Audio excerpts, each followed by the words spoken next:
is on here. Perfect. With this, sorry, I'm making folks welcome in.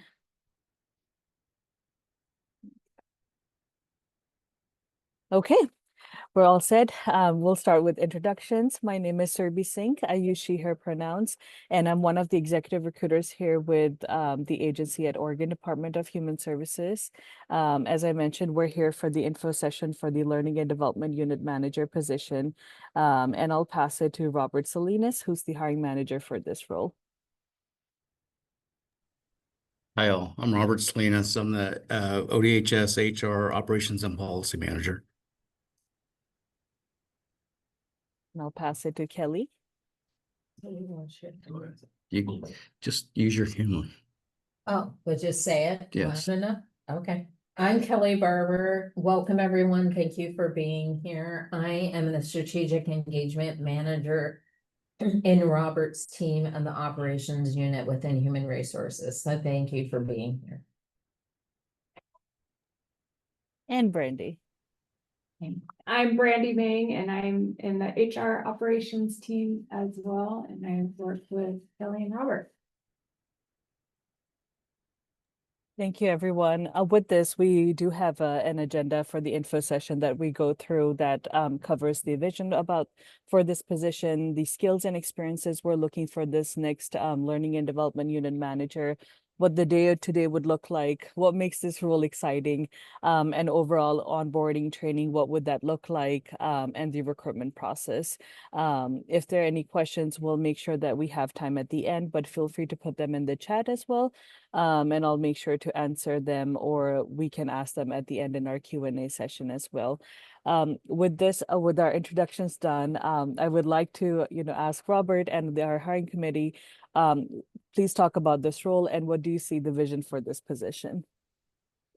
Yeah, so this position is the training manager position that provides day-to-day supervision over our learning and development unit. In addition to that, this position is a team member of the larger HR operations and policy team, and then a team member of our HR leadership team as a whole. The overall vision of the position itself is to support an opportunity to build a robust management, learning and development structure for our management teams. A structure that enables managers to learn and develop skill sets, practical skill sets necessary for them to be successful in their roles across the agency. Not program-specific roles, but just their role as a manager of the Department of Human Services. And those roles are more than just leadership roles as it relates to the employees they lead, but it's also the business acumen roles as it relates to budget, as it relates to contracts, the business side of managing a program. This position is critical in terms of developing a strategic alignment with the other training positions that we have. Each program within the agency, I believe each program has their own training unit, and that unit is responsible for training the employees around program-related requirements or program-related activities in general. So it's critical for this position to be able to build a strategic alignment so that there's some systemic processes in place so that the development opportunities that we're providing to managers align with some of the development opportunities that are being provided to employees. And the timing is such that if employees are receiving a set of skill sets, that we are timing that so that managers are also receiving those skill sets roughly at the same time. In addition to that, we are a training program in alignment with the enterprise training and development program and the responsibilities that align with the enterprise training competencies and proficiency levels. So in addition to managing the day-to-day responsibilities of the learning and development unit And in addition to helping to build a robust training program that aligns with program training programs, it's important for this manager to ensure that the strategic systems that are developed align with the DAS competencies that have been identified for managers, and to be able to build training and opportunities to grow those competencies in terms of proficiency with every opportunity they have to take a course or learn a new set of skills, or to build upon their foundational developmental framework that will help them in terms of leading their employees, as well as managing the program business side of the agency. Kelly, Randy, do y'all have anything you want to add? I think that was good. I think the only other thing that I would mention is the organization is really doing a lot of transformative work operationally across how we intersect with each other. So it's somebody who really wants to be an active participant within doing that. And it is opportunity to become adaptable because there is constant change. So we're really looking for a partner within that. Wonderful. Thank you so much. With this, we would like, for you to talk about the skills and the experience we're looking for in this position. As we've mentioned in the job announcement, the minimum qualifications for this role is 6 years of supervision, management, or progressively related experience, or 3 years of this experience that I've mentioned, and a bachelor's degree. So these are the minimum qualifications needed for the job. And further adding that we have the essential attributes listed, which are the workforce systems and organizational development expertise, proven leadership, comprehensive training and delivery knowledge, supervision, coaching is must, but last and not least, the data-driven strategic workforce management. So if the team can hit those pieces of the skills and expertise needed for this role. Yeah, so as I referenced earlier, every program, or just about every major program, I should say, with our agency has a training program that provides developmental opportunities for the employees who are doing the work of the program. For our managers, generally speaking, they do not have the same. We're it.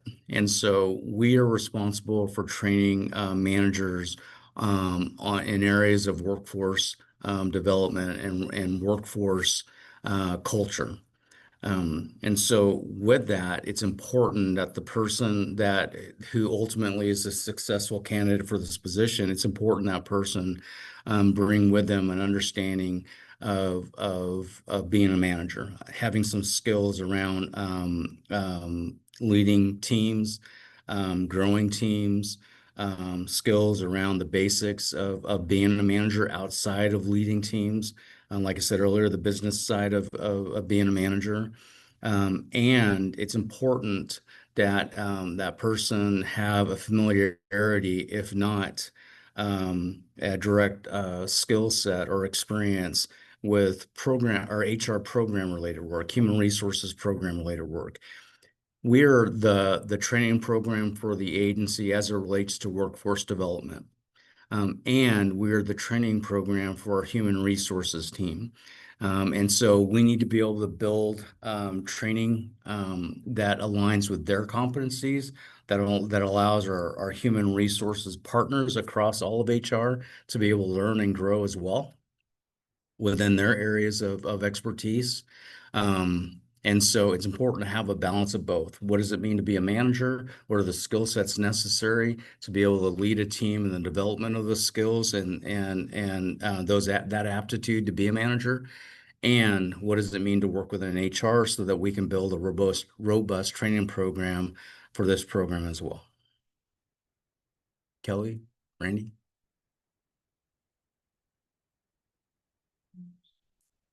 No, I wouldn't add anything other than I think policy development and really understanding how policy is a structural foundation of our curriculum development is essential.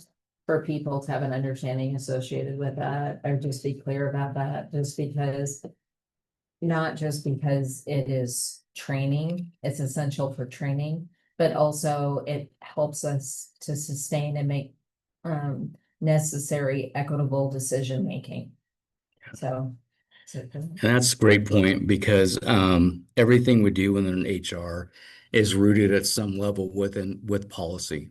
So even when we're talking about training, we should always be able to circle back to a policy that the training is supporting at some level. Great point. Thank you so much. With this, what would you say, what does the day-to-day looks like for this position? We're a busy program. So that's a hard question to answer because day to day is going to vary from hour to hour within each day.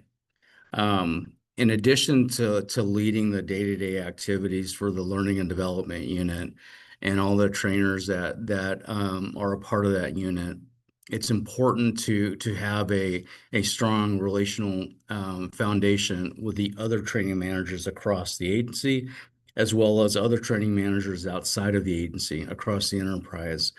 So you're balancing the workload of a team, your staff, and balancing the strategic alignment with training managers. In addition to that, from a human resources perspective, our work is literally changing by the hour, which means that this person needs to be able to lead teams through change on a long-term scale, long-term basis, as well as immediate change that just happens to arise and we have to accommodate a need or an ask in a relatively short amount of time.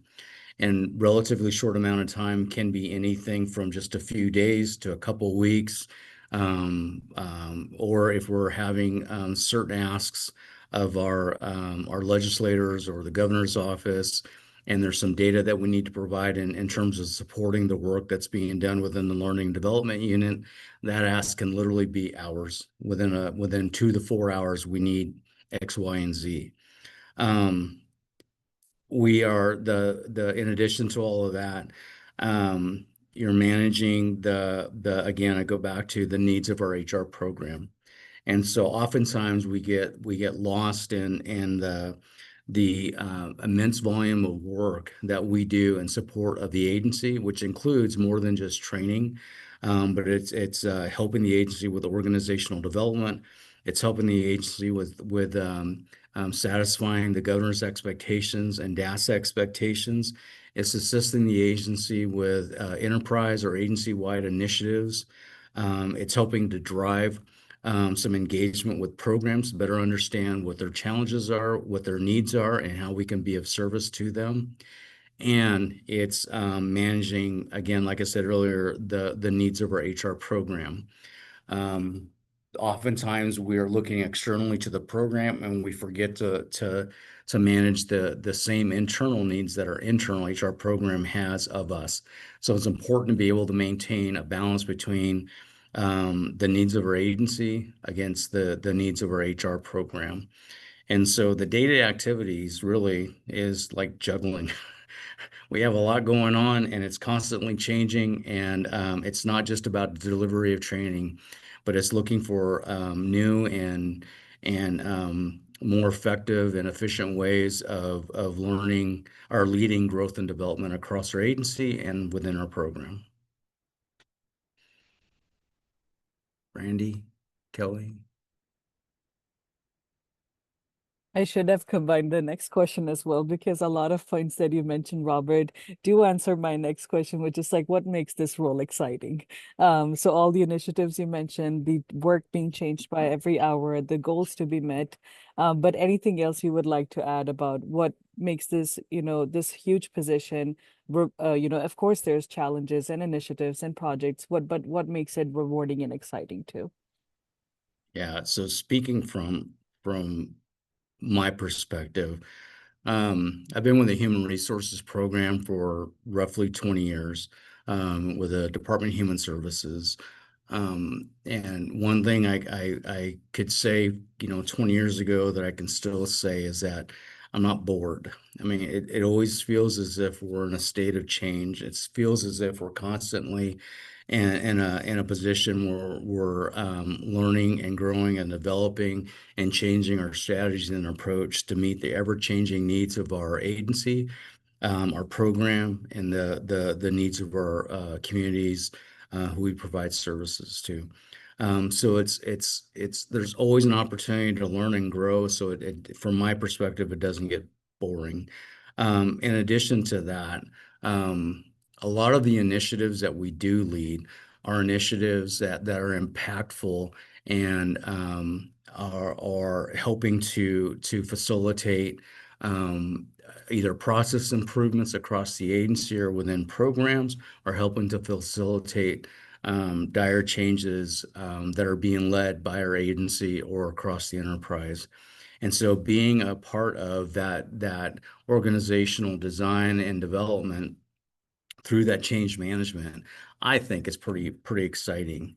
And then, of course, what I've always said is one of the reasons why I value the work that we do here within HR is because the support we're providing the workforce as a whole across all of ODHS is very critical in terms of allowing those individuals outside of HR who work directly for our programs and who provide direct service to our communities.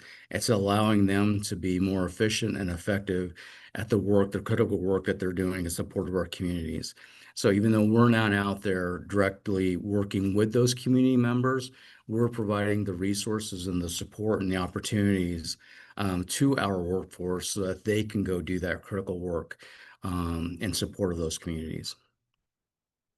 Kelly, Brandy. I think that was great. I would just say one of the exciting things is this is actually, these roles are roles that you really can see the intersectionality associated with how all of our initiatives, so whether that be our DIB initiatives or our workforce initiatives or our manager initiatives, really see how they intersect to be able to meet the needs of Oregonians. And it is one of the few roles within the department that gets to see that. So it is really a wonderful opportunity and learn from programs as you go through the journey. So I really have appreciated that. Thank you so much. One of the things that's mentioned in the job posting is the work schedule for this role. So we're looking at 6 months in Salem's office to get more familiar with our, structure, the day-to-day, and then it's a hybrid format. So I'm gonna combine my next two questions is like, what is the work schedule? Are there any travels that you're seeing for like trainings, conferences, anything like that? And what would the onboarding plan would look like? Well, in terms of the work schedule, as surveys said, for the first 6 months, we're really wanting the successful candidate to start their day here out of our central office, which is the Human Services Building in Salem, Oregon. And really, it's an opportunity to learn about the program. It's an opportunity to learn about the individuals within the program, an opportunity to learn with program leaders outside of HR who also work out of this building, an opportunity to gain and develop relationships with those individuals so we can have a better understanding about that strategic alignment and the systemic needs that need to be developed or honed in order for us to provide a more systemic approach towards learning and development. So initially, the work schedule will be or the day-to-day activities will occur out of this building. After that time period, then the position can be supported by hybrid work, and what that looks like is going to differ from individual to individual. But it is a position that can be supported from work occurring both within their central office and an alternate workplace. I feel like you said something I forgot the. No worries. Any travels that you see Oh, thank within you. the state for this role? Thank you. That's exactly what I was going to get back to. So because of COVID, for the most part, over the last 5+ years, Most of our trainings have been trainings that have been delivered virtually or through some e-learning opportunities. And as we envision what our 2026 looks like, part of the vision is to be able to develop learning curriculum that can be supported virtually, e-learning, and personal. We want to make sure that we're providing more opportunities for in-person learning to occur not just out of this building, but across the state. We have, I believe, roughly 170 offices across the state of Oregon. And we have a huge part of our workforce lives and works on the eastern side, central and eastern side of Oregon. So we need to make sure that we're providing opportunities, equal opportunities for growth and development within those general areas that they work as well. So I do envision there's going to be an increase in travel, in-state travel, for that training unit in general, the learning and development unit, and for that training and development unit manager. Thank you. Once we have the successful candidate, what does the onboarding and training plan look like? If you want to go 30, 60, 90 days or a year, I know it will differ from person to person, but your thoughts on that, please. Yes. So I'm going to defer to Kelly and to Brandy. So the governor's goal, or one of the governor's expectations, and then it's an expectation that's facilitated and managed, so to speak, through the Department of Administrative Services (DAS), is that 100% of our employees are being onboarded. And so well, first of all, that we have an onboarding plan and that we can ensure that 100% of our employees are onboarded in accordance with that plan. So with that said, that's something that we lead. We've developed a plan. We're getting ready to roll out across the agency a process so that not only do we have a plan and the various components that have been approved by DAS in terms of the onboarding plan itself, but we have a system in place to ensure that 100% of our employees are being properly onboarded from day 1 through end of month 12. And so that is an initiative that started from the governor's office and is one that we lead. In addition to that, we're complementing our onboarding plan with a mentorship program. And that is also something that we're going to be rolling out at the start of the year to further align with the potential or long-term success of our successful candidates. So it isn't something that we want to just have available, but it's something that we want to integrate throughout the onboarding process to have a more direct influence and impact on new hires to set them up for long-term success with the agency. So with that, in terms of onboarding, I'm going to turn it over to Kelly and then to Brandy to talk a little bit about the mentorship program.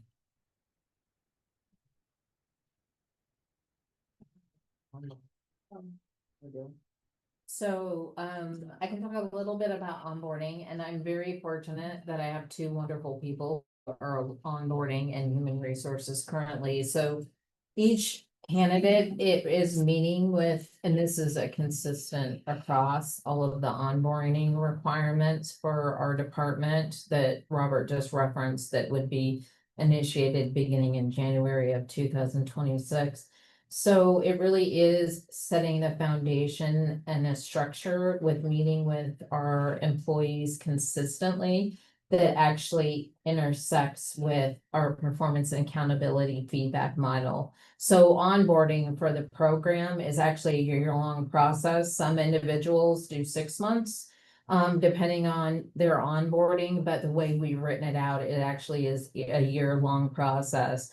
So what it is meeting with employees when they first start, talking about the values, going through some of the administrative functionalities that they have to do, but having ongoing discussions and conversations so people know what is the performance requirements of the position, what is the training that's accessible within the position, having people intersect with their larger team members, understand our agency initiatives, and then really be walking through when people are doing whatever their assignment is with whatever area, giving feedback ongoing with how those are working, if they're working well, if there's areas that can be developed.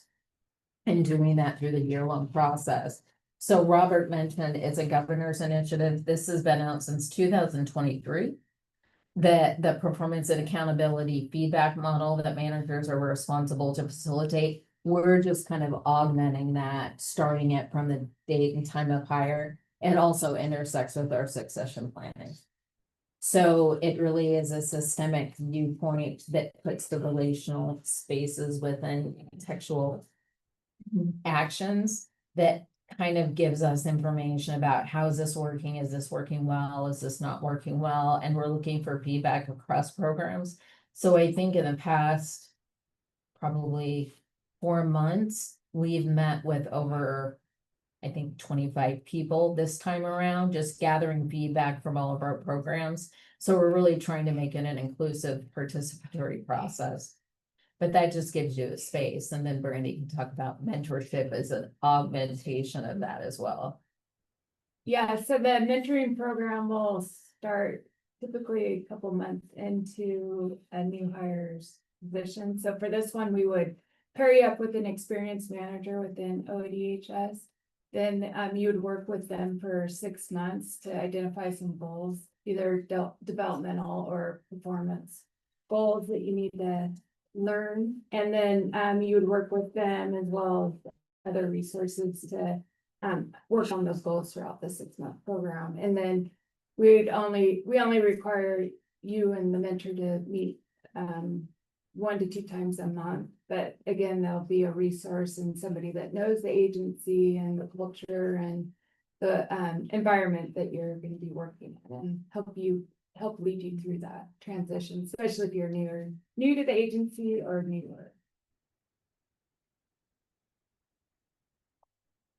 This is exciting, especially the mentorship program one, but seeing the journey of the onboarding plans of ODHS, it's been very inspiring and incredible at the same time. So thank you for sharing that. Once the position, the next steps is the next portion that I have is the recruitment and facilitation tips. In the job announcement, as you all must have seen, we've listed out the minimum qualifications, the essential attributes we're looking for. And in the application material section, you must see that we're looking for either your complete resume or workday profile and a cover letter. Both of these documents are, a way for you to explain how do you meet the minimum qualifications through your experiences, through your academic background, and how do you meet, through what skills do you meet the essential attributes as well. So please take full advantage of your cover letter and put it out there. How do you meet all the attributes we've listed out, through what experiences? And so it helps us understand, your qualifications for this role. Once the position is closed, I believe it's September 17th that the position would be closing, or September 18th. I can double check really quick. It closes September 18th. Once this position is closed, we'll be screening for again the minimum qualifications and the attributes, and we'll be inviting top selected candidates for the first round of interviews.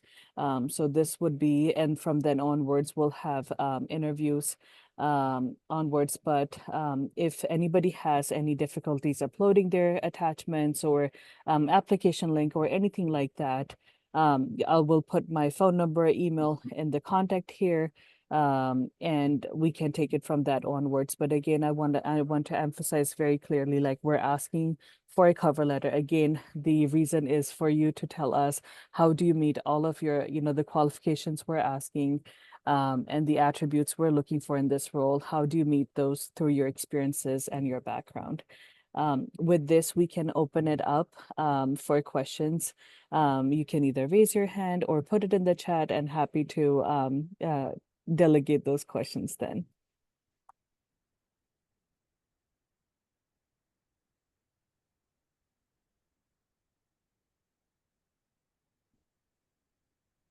We do have good 29 minutes, so this time is everyone's. Please take advantage, as I'm saying. Okay, there's a question. How many people will the selected candidate be managing? Okay.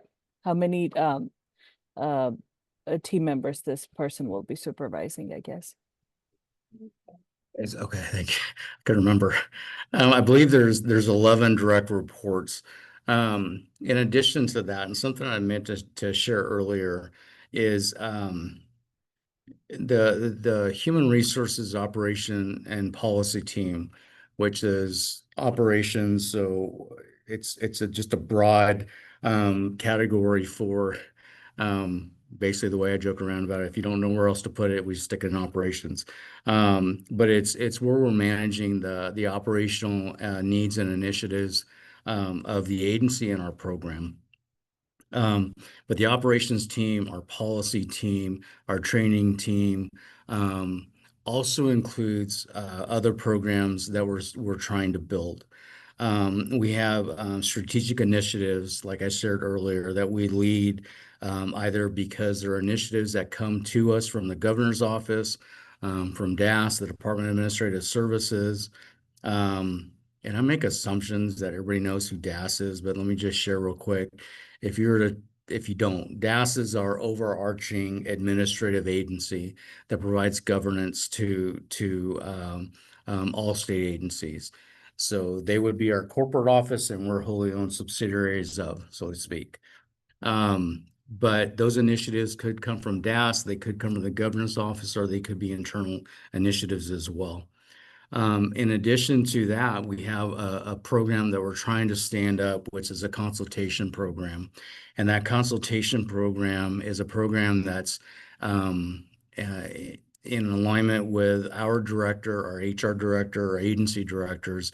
It's a program that agency leadership has been asking for, so that we can provide some direct assessments of the business and management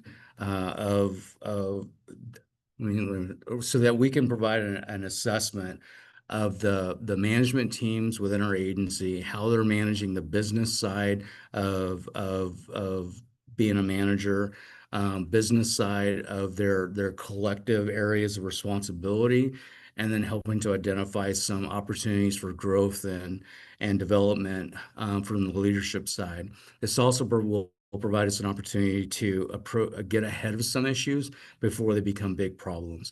So this consultation structure is different from most of the auditing structures that agencies have within their workforce.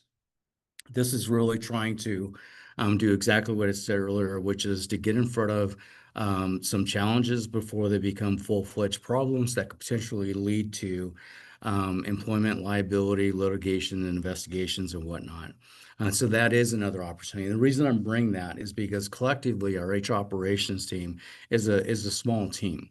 And I always say that we're small, but we're mighty. We do some big lifts for this agency, which means that even though you may be managing directly 11 direct members of the Learning and Development Unit, whomever the successful candidate is, will be working in partnership with their peer managers, Randy and Kelly, to stand up, manage, facilitate, and lead the overall work of the operations team, which is a collaborative process. It's not just training and then policy and then whatnot.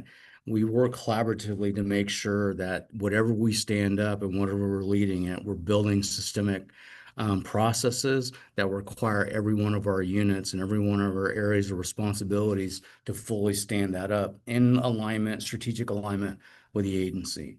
So that's a long way of saying, yes, your direct reports may be 11, but we do a lot of collaboration across the larger HR operations team, which means we have some indirect reports and responsibilities as well. Thank you so much, Robert. Let's see, there's another question. What type of leadership style tends to thrive within ODHS and specifically within this unit? That's a good question, and I'm going to give you my canned answer that not everybody seems to like. And why I say that is because there isn't a single leadership style that I can point to. To be successful as a manager within this agency and a manager within the human resources program, it requires you to be adaptable, to be able to manage the needs that present themselves to you on a daily basis, and in some cases on an hourly basis. We will almost always start from a perspective of, having a leadership style that's consultative, when possible, collaborative. But sometimes, because of the work that comes our way and how it's handed to us, it will require us to maneuver all the way over to more of a directive style of leadership. We want to ensure engagement across our agency at some level, and definitely want to ensure engagement within our programs and our teams at some level as well. But the biggest advice I give to managers is that there isn't a single style. It requires you to hone your skills in every style that may be required, to manage the situations that arise, at a moment's notice. Thank you. Next question is, can you give a specific example where better business training could have helped? For better business training Yeah. on the business side. So we have, just about every program, this is just an example, just about every program and then every layer of leadership within the programs, including our own, is responsible for managing budgets, managing positions, and ensuring that the positions and those budgets are being utilized in a way that aligns with the funding and the expectations of our legislators. So when we get our budget, when we get our funding, there's usually some guidance in terms of how the position should be used and how the funding itself should be managed. And so that's one area that oftentimes we will speak to the need for managers to have experience with managing budgets. And we will speak to the need for managers to understand about position management, how to manage their positions, and how to ensure that the management of those positions is in line with a legislative ask. However, we don't provide a lot of training in those areas. So oftentimes the training or the development that managers are getting are from the opportunities to walk alongside of those who are leading those efforts within their specific program or within their district or office. And so that's an example. That's a particular focus that we have, that we've been working on over the last 2+ years, is to develop more resources and better opportunities for learning and growth of our managers as it relates to the management of budgets, as it relates to the management of positions, and understand legislative intent and asks as it relates to that. So that's just one example. Thank you so much. The next question is, how long was the predecessor in this role? Oh, that's a great question. I don't know. I think he was in the role for, 7, 8 years, 8, 9 years, somewhere, give or take 10 years, give or take.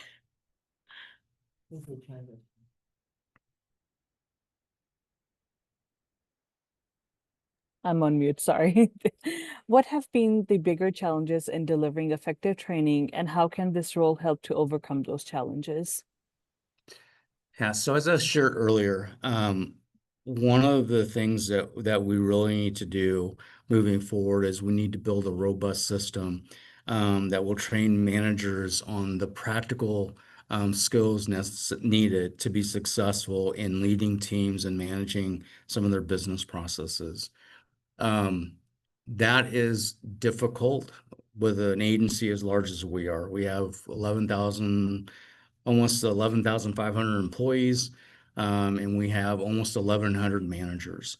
And so the practical skills that I'm talking about aren't just your general soft skills, but we're talking about actual hands-on. What are the experiences that you're facing on a day-to-day basis, and how can we build skill sets to help you manage those day-to-day activities, whether they be on the leadership side or the business acumen side, to help you manage those day-to-days activities a little bit more effectively and efficiently, and grow your proficiency each time you come in and attend a class or a similar class.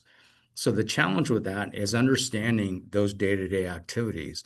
It's not having a general idea as to what they may be, a general idea as to what they could potentially be, or based all of our training based on just some general understanding of what it means to be a manager. But it's truly investing time to learn about the challenges of our managers, whether they be located in Portland metro area or over in Ontario or down south in Ashland, and understand the specific and unique circumstances that they're faced with, and then helping them to develop some skill sets that will enable them to grow in a manner that's meaningful to them where they lead within their area of the state, which requires us to be adaptive. It means that we have to be able to develop, in some cases, multiple different trainings on the same subject because managers are being challenged, and I'm using challenge in a very broad general sense, but they're being challenged uniquely different based on where they're located within the state. So that adaptability is going to be the biggest challenge moving forward. It's not just about having a training in a particular area that seems to align with a competency, but it's managing that away so that it speaks to the individual who's taken that training, and it speaks to that individual relative to the experiences within their area of responsibility. Thank you so much. Next question is, how much of this role would include designing actual training programs, or does this role more oversee than design? The training manager position oversees the design and the delivery of those training programs. The learning and development specialists are responsible for the design, the actual design of those trainings and the delivery of the training. So you're leading a group of individuals to identify the needs of our managers, to identify the skill sets necessary, and then you're leading that team in the design and ultimate delivery of the training in a way that's meaningful for those managers. Wonderful, thank you. It also, there's another question that is a part of the context is, of the 11 direct reports, are these all LDSs ones or twos, or are there analysts on the team as well to help collect and synthesize data? Yeah, they're almost all LDS twos. There is one LDS one and one operations and policy analyst 3. Thank you.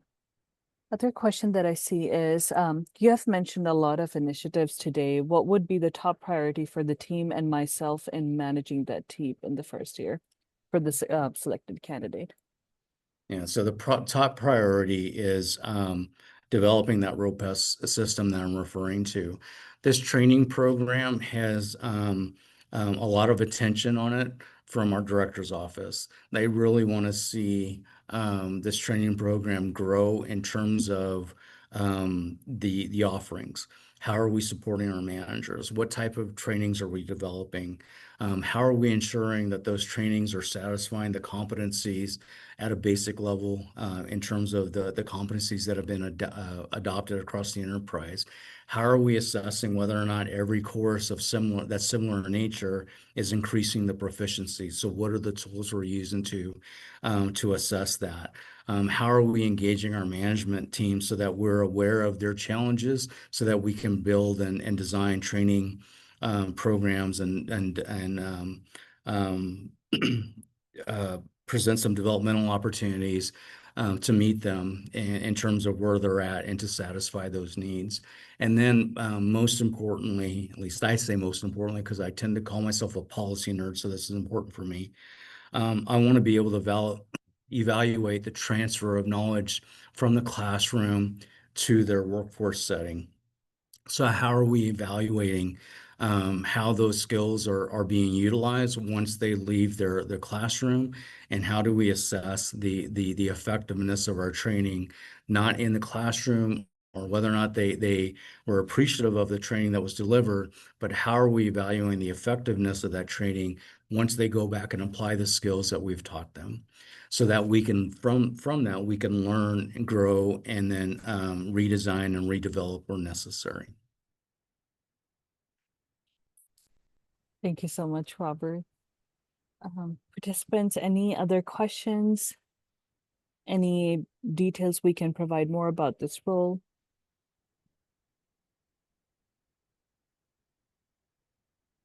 I'm not seeing any hands raised or anything else in the chat. There's another question. What is the current process of evaluation in regard to training effectiveness? So I'm going to turn it over to Brandy because it's something they've been working on as a team. First evaluation process aligned with Kirkpatrick's core levels, but it has not been implemented at this time within training unit. So that will be the next stage, is to implement that.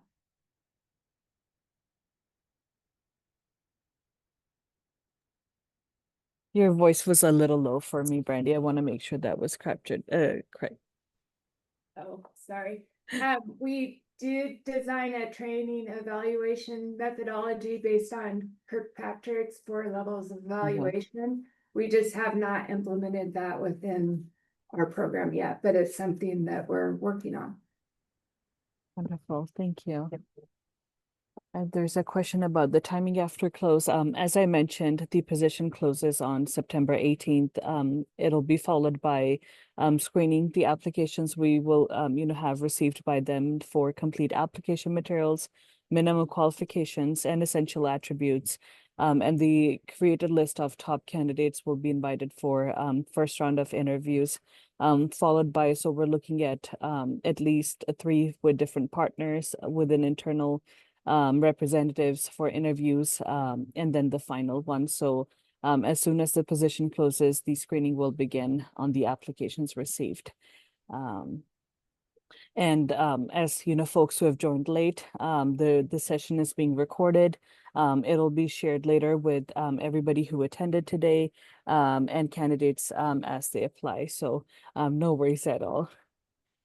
There is a question. It says, as it relates to Kirkpatrick's 4 levels, are you currently surveying for level 1, or is the goal start implementation? Yeah, all our instructor-led courses, we do level 1, but we don't do it on any of our online self-paced. So it'll be to implement it there as well as in our instructor-led. So we're pretty at the beginning stages. Wonderful, thank you. Lots of thank yous for the information in the chat. Any other questions? We do have 11 minutes, so.